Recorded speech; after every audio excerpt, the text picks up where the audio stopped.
한 절씩 교독하겠습니다. 안식 후 첫날 일찍이 아직 어두울 때에 막달라 마리아가 무덤에 와서 돌이 무덤에서 옮겨진 것을 보고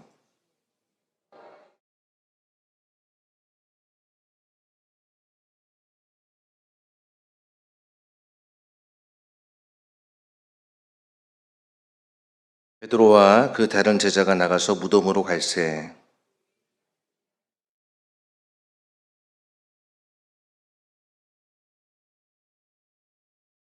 구부려 세마포 놓인 것을 보았으나 들어가지는 아니하였더니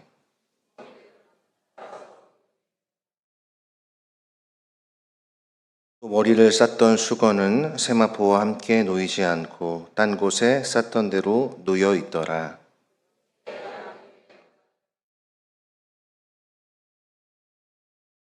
그들은 성경에 그가 죽은 자 가운데서 다시 살아나야 하리라 하신 말씀을 아직 알지 못하더라. 이에 두 제자가 자기들의 집으로 돌아가니라. 아멘. 할렐루야. 예배 자리에 나오신 모든 성도님들 환영하고 축복합니다. 앞뒤 좌우에 계신 분들과 함께 인사를 나누겠습니다. 8월 한 달도 고생 많으셨습니다. 인사를 나누겠습니다.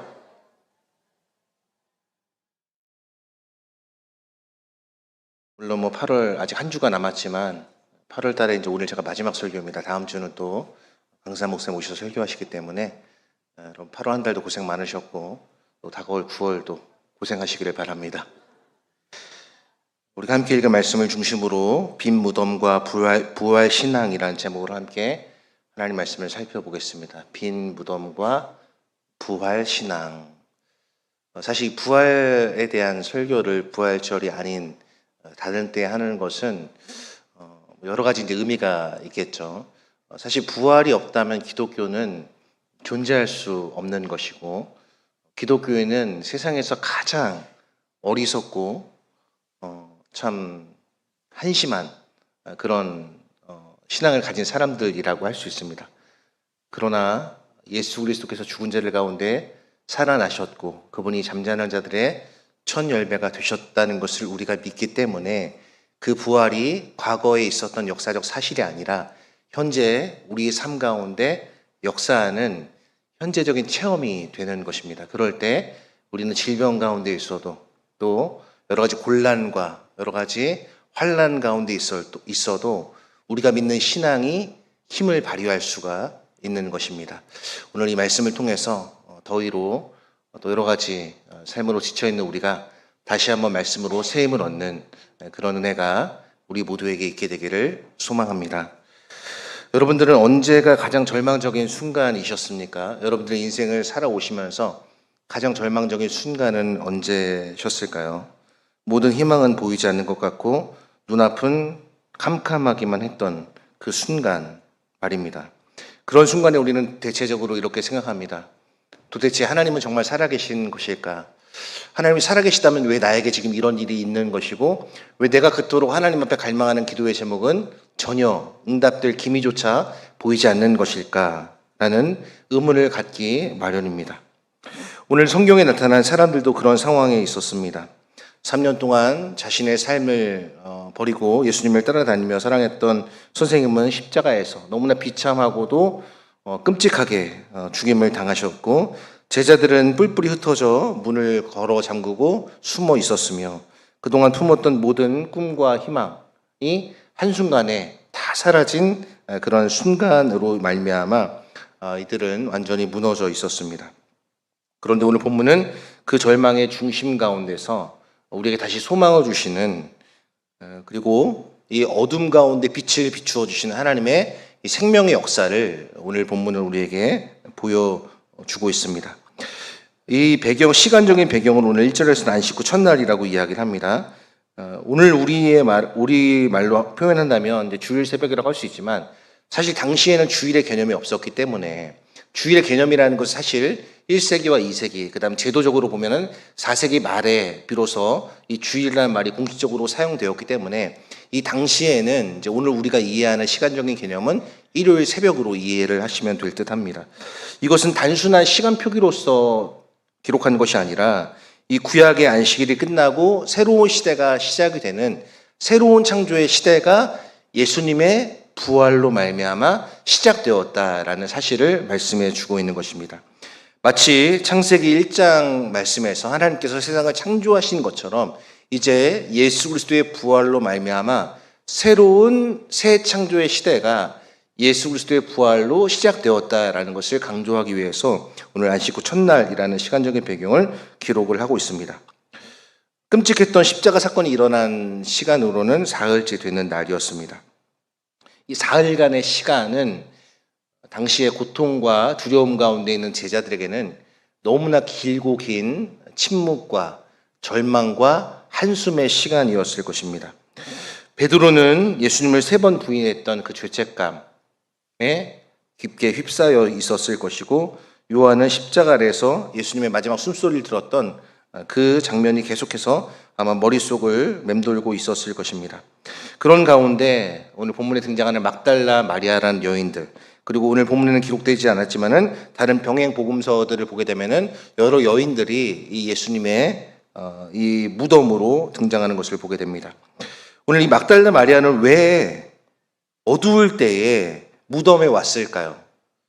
막달라 마리아는 누구였습니까? 다른 복음서에 보게 되면은 7 귀신이 들렸던 여인이었습니다. 한 명도 아니고 7 귀신이 들었던 이 여인, 그러니까 얼마나 그의 삶이 피폐했을 것이고, 얼마나 고통스러웠을 것이고, 얼마나 일상적인 삶이 간절했겠습니까? 그런데 그 여인이 예수님께 고침을 받고 이제 예수님께서 돌아가셨다는 소식을 접했겠죠. 그리고 이제 예수님의 시체 처리를 위한 향유를 바르기 위해서 지금 무덤 곁으로 찾아온 것입니다. 그런데 이때가 언제였냐면은 아직 어두울 때라고 기록을 하고 있습니다. 여기서 이 어두울 때는 단지 이제 어둠이 짙게 깔렸다라는 의미도 있지만, 특히 요한복음에서 이 어둠은 빛이신 예수님과 반대되는 개념, 여전히 의심과 불안과 두려움이 있을 그때를 의미하는 것입니다. 그러니까 지금 1절을 통해서 우리가 알 수 있는 것은 예수님의 부활로 말미암아 새 창조의 시대가 시작되었다는 것, 그리고 그 새 창조의 시대는 믿음이 막 올라오고 확신에 가득 찬 그때 시작된 것이 아니라 어두울 때, 그러니까 우리가 여전히 믿음이 부족하고 우리가 여전히 확신이 들지 않을 그때에 이 하나님의 역사는 조용히 단계적으로 시작되었다는 것을 오늘 1절에서는 우리에게 말씀해 주고 있습니다. 마리아가 무덤에 와서 본 장면은 굉장히 놀랍고 아주 그의 마음에 큰 두려움을 주는 장면이었습니다. 오늘 1절을 보시면은 마리아가 무덤에 와서 돌이 무덤에서 옮겨진 것을 보고 라고 기록합니다. 그 돌이라는 것, 여러분 잘 아시는 것처럼 그 돌이 무슨 조그마한 이런 돌이 아닙니다. 그 무덤, 그 동그란 무덤을 가릴 만한 엄청나게 큰 돌이었기 때문에 뭐 성인 몇 명이 이렇게 달라붙어야 움직일 수 있는 그런 돌이었습니다. 그런데 그런 돌이 이 새벽에 옮겨져 있는 것을 보고 이 마리아는 굉장한 두려움과 놀람 가운데 휩싸였습니다. 마리아는 무덤을 향해 걸어갈 때 아마 어떤 생각을 했을까요? 나에게 이런 자유와 치유를 해주신 그 예수님을 위해서 할 수 있는 일이 이것밖에 없네 라는 그러한 생각, 그런 푸념이 아마 이 막달라 마리아에게 있었을 것입니다. 이렇게 옆으로 굴려져 있던 돌을 본 마리아는 한 가지 생각을 갖게 되었습니다. 그는 지금 말씀드렸던 바와 같이 예수님의 시체에 향유를 바르러 갔기 때문에 예수님께서 부활하셨다는 생각은 꿈에서조차 할 수 없었던 상황이었습니다. 그래서 이렇게 생각했죠. 누가 주님의 시체를 훔쳐간 것 아닐까? 라는 생각이 그의 머릿속을 스쳐 지나갔습니다. 이것이 바로 저와 여러분이 갖고 있는 한계라는 것이죠. 이 부활, 새 창조의 이 놀라운 하나님의 역사조차도 이 막달라 마리아의 눈에는 위기로 보였고 다른 생각, 부활이라는 생각 자체를 못했던 것입니다. 그러나 하나님의 역사는 우리의 생각을 뛰어넘어서 아주 조용하게, 그러나 단계적으로 진행되고 있다는 사실을 보여주고 있습니다. 마리아는 급히 제자들에게 뛰어가기 시작합니다. 숨이 막 열심히 달려갔기 때문에 이제 금방 숨이 차서 막 헉헉거리면서 대답을 이제 하는 거죠. 베드로, 요한, 큰일 났어요. 베드로, 요한은 당황했겠죠. 도대체 왜 이른 아침부터 이렇게 난리일까? 예수님을 무덤에서 가져다가 어디 두었는지 우리가 알지 못하겠어요. 무덤이 비었어요 라고 이야기를 합니다. 그때 베드로와 요한은 이렇게 이야기를 합니다. 누가 그걸 가져갔다고? 어디로 가져갔다는 거야? 막 이런 의문과 궁금증으로 그들은 서로 대화를 이어갑니다. 이 말을 들은 베드로와 요한 두 제자의 반응은 어땠을까요? 네, 그들은 달리기 시작했습니다. 달리기. 그래서 오늘 말씀 3절을 보시면은 베드로와 그 다른 제자가 나가서 무덤으로 갈새. 여기서 다른 제자는 아마 요한으로 보입니다. 예수님께서 사랑하시는 제자였던 요한. 그런데 오늘 4절을 보니까 둘이 같이 다름질을 했다고 나와 있어요. 둘이 같이. 그런데 그 다른 제자가 베드로보다 더 빨리 달려가서 먼저 무덤에 이르렀다라고 기록을 합니다. 베드로가 나이가 많았을지 요한이 나이가 많았을지 우리는 알 수 없습니다. 그런데 중요한 것은 오늘 베드로와 요한이 똑같이 무덤을 향해 달리기 시작했는데 요한이 더 빨리 도착했다는 것을 통해서 무엇을 미루어 볼 수 있을까요? 요한이 좀 더 젊었거나 아니면 요한이 좀 더 몸무게가 가벼웠거나 아니면 요한이 좀 더 평소에 달리기를 많이 했을 가능성이 높았겠죠. 어쨌든 똑같은 열망을 가지고 베드로와 요한은 무덤으로 뛰어갔습니다. 똑같이 이제 무덤에 도착을 했는데 먼저 도착한 이 요한이 5절을 보니까 구부려 세마포 놓인 것을 보았으나 들어가지 아니하였더니라고 말씀하고 있습니다. 이들은 무덤을 향해 달리긴 달렸는데 왜 이들이 무덤을 향해 전력 질주했을까요? 왜 이 베드로와 요한은 무덤을 향해서 전력 질주하게 되었을까요? 여러분 한번 생각해 보시기 바랍니다. 왜 그랬을까요? 아마 궁금해서 또는 걱정되어서 아니면은 혹시도 모를 그 아주 작은 희망 때문에 이들이 아주 전력 질주를 해서 예수님의 무덤 앞으로 달려갔는지도 모르겠습니다. 아마 이외에도 여러 가지 복잡하고 미묘한 그런 감정들이 베드로와 요한의 마음을 이렇게 붙잡고 있었을 것입니다. 그러나 한 가지 확실한 것은 무엇이었냐면 직접 내 두 눈으로 그 현장을 확인하고 싶었던 것입니다. 요한이 몸을 구부려서 무덤 안을 들여다보았는데 보이는 것은 세마포뿐이었습니다. 근데 이 요한이 사실 먼저 들어갔으면은 한 번쯤 들어가 볼만 하지 않겠습니까, 여러분? 그런데 요한은 왠지 모를 경외심 때문에 그 공간이 여러분 얼마나 신비로운 공간이었겠습니까? 예수님께서 부활하신 그 공간이. 그래서인지 아마 요한은 그 무덤 안을 들어가지 못했습니다.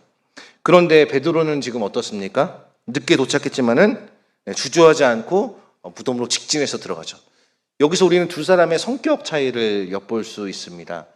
요한이 가지고 있었던 신중하고 사려 깊은 모습, 또 베드로가 가지고 있던 과감하고 도전적인 그러한 모습을 볼 수 있습니다. 신중한 요한과 즉석에서 행동하는 베드로, 하나님은 이 두 사람의 성격을 다 하나님의 일에 사용하셨던 것을 볼 수 있습니다. 신중함도 필요하고 과감함도 필요합니다.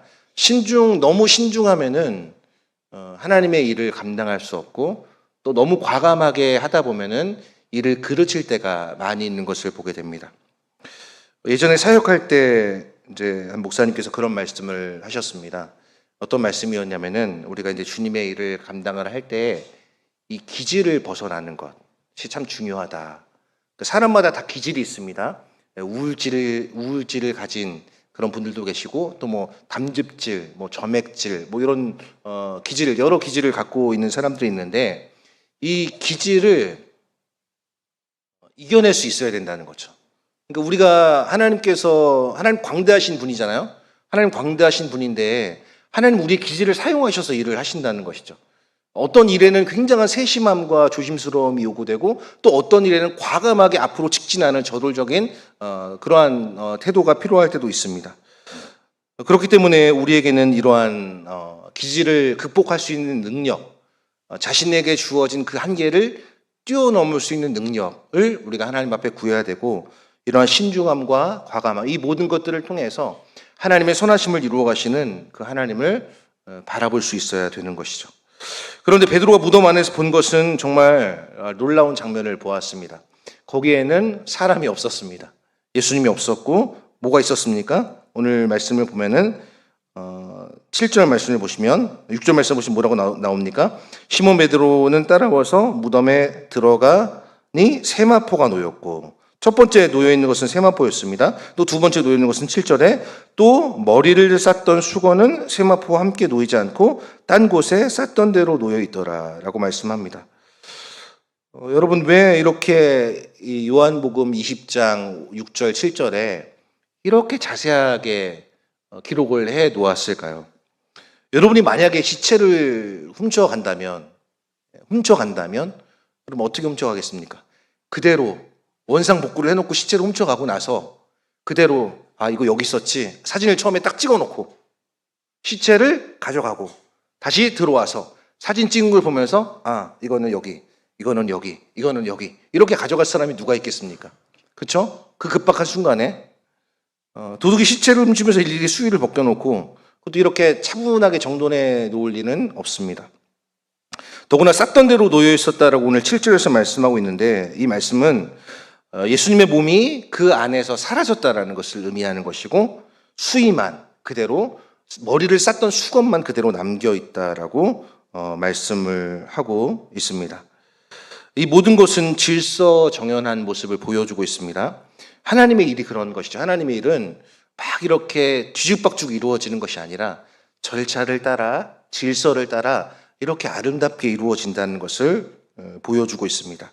여러분, 혼란스러운 것이 아니라 평안과 아름다운 질서 가운데 이 부활이 이루어진 것처럼 우리의 공동체 안에도 이러한 질서, 이런 아름다움이 있어야 되는 것임을 알게 되는 것이죠. 베드로가 이제 이런 그 모습을 보고 요한도 이제 신중함을 조금 내려놓고 좀 과감한 모습으로 무덤 안으로 들어갑니다. 그런데 그때 성경은 뭐라고 이야기를 하고 있습니까? 우리 8절 말씀 다 함께 읽어보겠습니다. 그때야 무덤에 먼저 갔던 그 다른 제자도 들어가 보고 믿더라. 자, 직접 보았던 베드로는 오늘 본문에 따르면 믿었다라는 표현이 등장하지 않습니다. 그런데 먼저 도착했지만 너무 신중한 성격으로 인해서 그 안을 살펴보지 않은 제자가 있었는데 요한이었죠. 근데 요한이 이제 베드로의 보고를 들은 다음에 직접 들어가 보기로 한 다음에 어떻게 기록하고 있습니까? 그때야 무덤에 먼저 갔던 그 다른 제자도 들어가 보고 믿더라 라고 말씀하고 있습니다. 그러니까 오늘 이 20장 1절부터 10절까지의 말씀에서 가장 중요한 장면이 여기에 있는 것입니다. 그때야, 그때가 되어서야 비로소 요한이 보고 믿더라라는 것이죠. 여러분, 이 그때라는 표현은 바로 하나님의 때, 하나님의 타이밍을 말하고 있는 것입니다. 우리가 시간적인 개념을 살펴볼 때 크로노스와 카이로스를 생각해 볼 수 있는데, 크로노스는 베드로가 먼저 도착한 시간, 그 다음에 오늘 20장 1절에 아직 어두울 때에, 이렇게 말할 때 쓰는 시간이 크로노스라면, 카이로스는 이 하나님의 정확한 타이밍, 특별히 때가 참에 예수님께서 이 땅에 태어나셨을 때 그 때가 바로 이 카이로스, 하나님의 때라는 것입니다. 여러분, 하나님은 우리 인생의 주인이시기 때문에 우리 인생 각자를 향한 하나님의 타이밍이 다 있습니다. 그 하나님의 타이밍을 이해할 때 우리는 조급해하지 않을 수 있고 두려워하지 않을 수 있고 하나님을 의지하는 가운데 평안하게 고요하게 살아갈 수 있습니다. 그러나 그 타이밍을 우리들이 믿지 못하고 기다리지 못한다면 여전히 불안해하고 여전히 두려워하고 여전히 초조해하고 여전히 하나님을 신뢰할 수 없어서 우리의 삶이 뒤죽박죽되고 엉망진창이 되며 우리의 믿음이 흔들리는 것을 경험할 때가 많이 있다는 것입니다. 하나님의 때가 되었기 때문에 비로소 요한에게 예수님께서 부활하셨다라는 믿음이 들어가게 된 것이었습니다. 마치 무엇인가 딱 전율이 오르는 순간에 요한의 마음속에 이 확신이 딱 들게 된 것이죠. 주님이 살아나셨구나. 예수님이 부활하셨구나.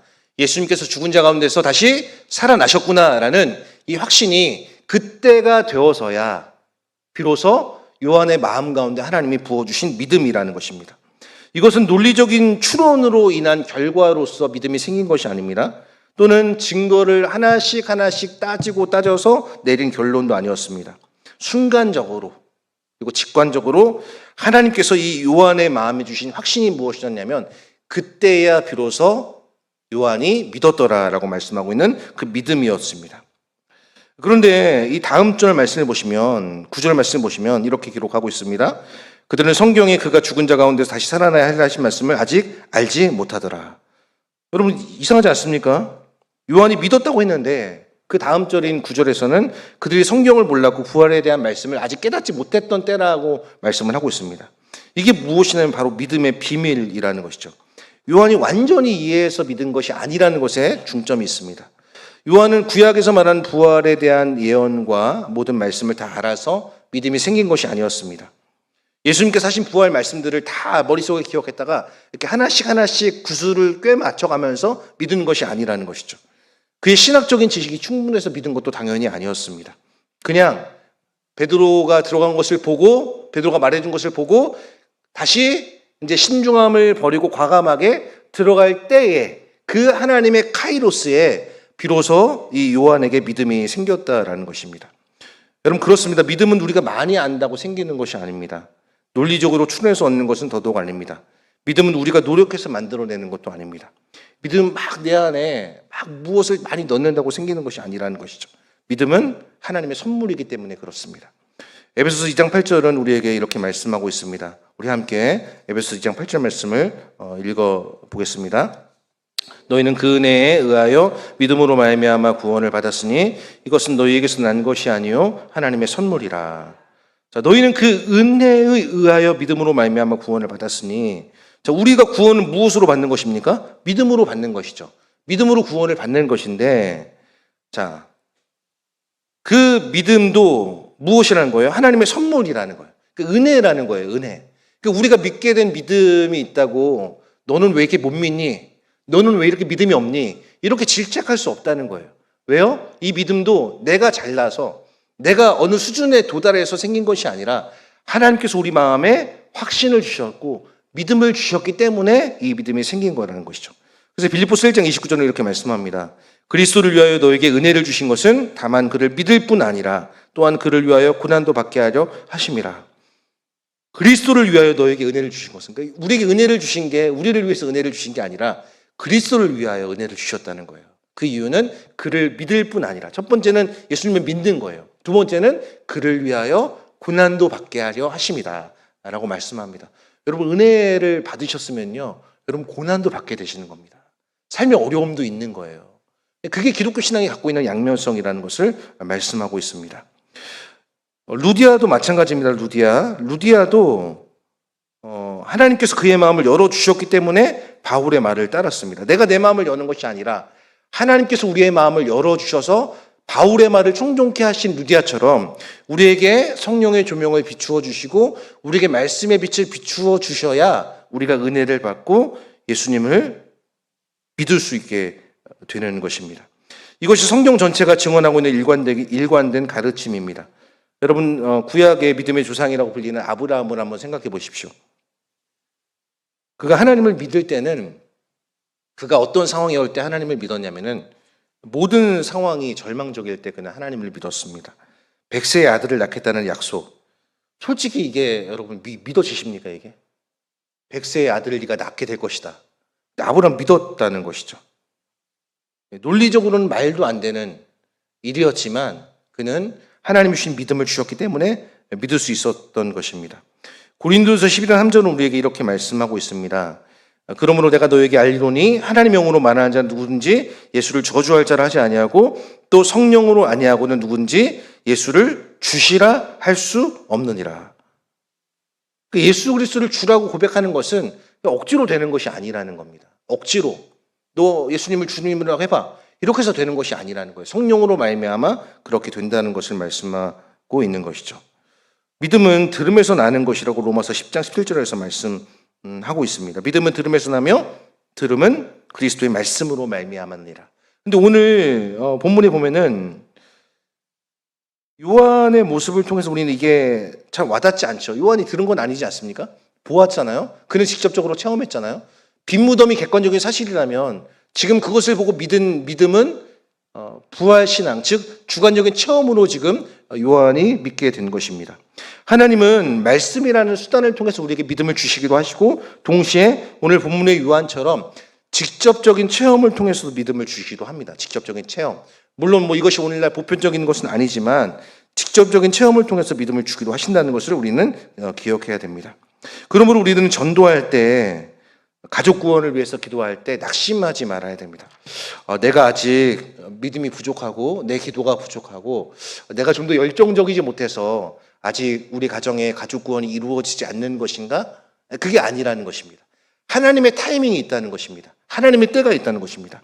나는 심었고 아볼로는 물을 주었거니와 자라게 하시는 분은 하나님이시라는 그런 고백처럼 하나님의 타이밍에 그것이 이루어진다는 것을 말씀하고 있는 것이죠. 그렇기 때문에 우리는 계속해서 씨를 뿌리는 일을 계속해야 됩니다. 지치고 힘들고 어렵고 포기하고 싶고 중도에 그만두고 싶어도 계속해서 씨를 뿌리는 일을 해야 됩니다. 그러면은 하나님의 때에, 그때에 꽃이 피고 열매가 맺게 되는 것이죠. 저도 작년 5월, 6월부터 중고등부를 내려가서 이제 함께 말씀으로 이제 아이들과 지내면서 지금 이제 1년 시간이 훌쩍 지나고 1년 2개월이 됐습니다. 물론 그때에 비해서 지금 큰 변화나 그런 거는 사실 눈에 띄게는 나타나지 않습니다. 그러나 절망하지 않을 이유는 무엇이냐면 살아계신 하나님께 우리의 소망을 두기 때문이고 그 하나님의 타이밍에 하나님께서 정말 아름답게 우리 아이들의 믿음을 성장시켜 가실 것을 기대하는 확신이 있기 때문입니다. 믿음이 약한 분들이 계시다면 여러분 저도 믿음이 연약할 때가 있고 저도 참 부족할 때가 있습니다.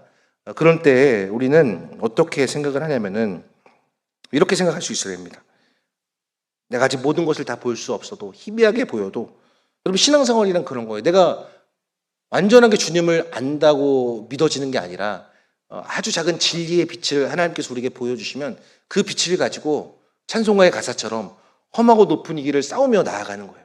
한 걸음 한 걸음 그 진리의 빛을 붙잡고 그 계시의 빛을 붙잡고 한 걸음 한 걸음 나아가다 보면 더 열리고 더 열리고 더 열려서 나중에는 우리가 얼굴과 얼굴을 주님과 대하는 것처럼 완전히 알게 되는 그러한 말씀을 경험할 수 있게 되는 것입니다. 지금까지 예수님을 믿어온 그 믿음이 이미 하나님의 선물이라는 것을 여러분 기억하셔야 됩니다. 우리 히브리서 11장 1절 말씀 같이 한번 읽어보고 이제 말씀을 정리하겠습니다. 히브리서 11장 1절 말씀입니다. 읽어볼까요?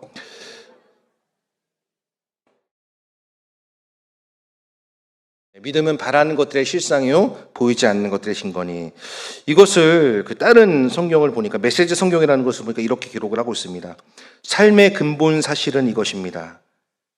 우리의 삶을 지탱하고 있는 근본적인 사실이 이것이라는 건데 이것이 뭐냐면은 하나님을 신뢰하는 이 믿음이야말로 삶을 가치 있게 하는 든든한 기초입니다. 여러분 이해가 가시나요? 삶의 근본 사실은 이것입니다. 하나님을 신뢰하는 이 믿음이야말로 삶을 가치 있게 만드는 든든한 기초입니다라고 그렇게 번역하고 있습니다. 공동 번역 성경을 보니까 이렇게 말씀합니다. 믿음은 우리가 바라는 것들을 보증해주고 볼 수 없는 것들을 확증해줍니다. 그러니까 아브라함이 100세에 하나님께서 자녀를 주실 것이라는 것을 믿었잖아요. 그가 믿었다는 것은 오늘 히브리서 11장 1절 말씀으로 우리가 비추어서 생각해 본다면 그 바라는 것들을 보증해주고 볼 수 없는 것들을 확증해 주었기 때문에 그가 하나님을 믿을 수 있었다는 것, 하나님이 그에게 믿음을 주었다는 것을 우리가 알게 되는 것입니다. 그러므로 우리들은 우리 일상 속에서 이 진리를 적용하면서 살아갈 수 있어야 됩니다. 겸손함으로, 감사함으로, 신뢰함으로 이 믿음을 살아낼 수 있어야 됩니다. 내가 만들어낸 것이 아니라 하나님의 선물이라는 것을 기억하셔야 됩니다. 뿐만 아니라 우리는 감사해야 됩니다. 이 믿음, 우리에게 믿음을 주셔서 우리가 때로는 흔들리고 때로는 뒤로 물러가 침륜에 빠질 때도 있지만 그러나 아주 엎드러지지 않는 것에 인하여 감사할 수 있어야 됩니다. 그리고 하나님께서 적절한 그 하나님의 타이밍에 더 완전한 믿음을 주셔서 우리에게 흔들리지 아니하는 그 견고한 믿음을 주실 것을 우리는 신뢰해야 됩니다. 그래서 신앙생활을 할 때 가장 우리들이 경계해야 될 것은 무엇이냐면 바로 조급함입니다. 조급함. 그래서 이 조급함을 버릴 때 우리에게는 안전한 마음이 찾아오죠. 내가 그동안 너무나 조급했구나. 조급함은 어디서 찾아오냐면 다른 사람과 비교할 때 조급한 마음이 찾아옵니다. 근데 주님께서 우리에게 비교하지 말라고 말씀하셨거든요. 주님은 우리에게 비교하지 말라고 말씀하셨습니다. 자꾸 비교하면 여러분 어떻게 되는지 아십니까? 자꾸 비교하면 두 가지가 생기는데 첫 번째는 비참함입니다. 비참함. 두 번째는 교만함입니다. 그래서 비교해요. 비교. 비참해지거나 교만해지거나. 그러나 감사하면 여러분 어떻게 될까요? 행복이 찾아오는 겁니다. 감사. 내가 섬기고 있는 교회에 대한 감사, 내가 이루고 있는 가정에 대한 감사, 내 자녀들이 말을 안 들어도 나를 닮아서 그렇겠지 하는 감사. 그런 감사가 있을 때, 저희 집 얘기 아닙니다, 여러분. 오해하지 마십시오.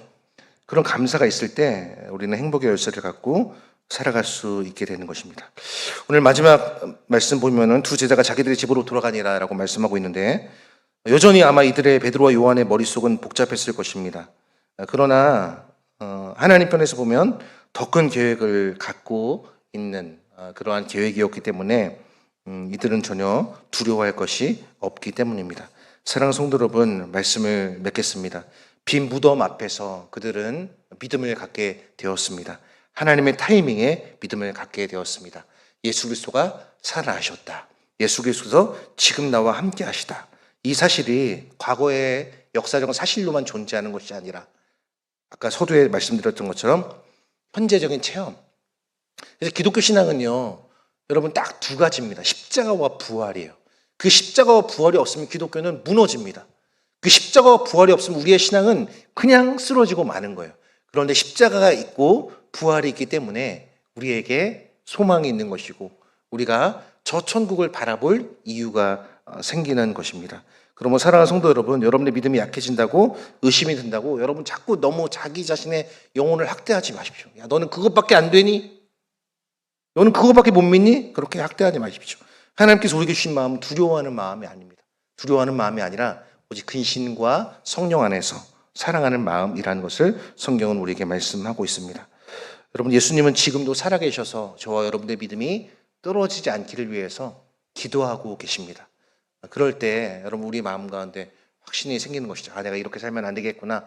내가 다시 뒤에 있는 것은 다 잊어버리고 잘했든 못했든 그게 중요한 게 아닙니다. 그러니까 뒤에 있는 것은 다 잊어버리고 이제 표대를 향하여 달려가는 것. 그럴 때 우리의 신앙이 힘을 얻을 수 있는 겁니다. 자꾸 뒤에 있는 거 생각하고 요새처럼 자꾸 뒤를 돌아보면 소금 기둥이 되는 거예요. 소금 기둥이. 그러면 안 됩니다, 여러분. 표대를 바라보시고 다시 이제 우리가 이 하반기를 힘있게 살아가는 저와 여러분 모두가 되실 수 있게 되기를 우리 주님의 이름으로 간절히 소망하고 축복합니다. 우리 시간 말씀을 기억하면서 함께 찬양하고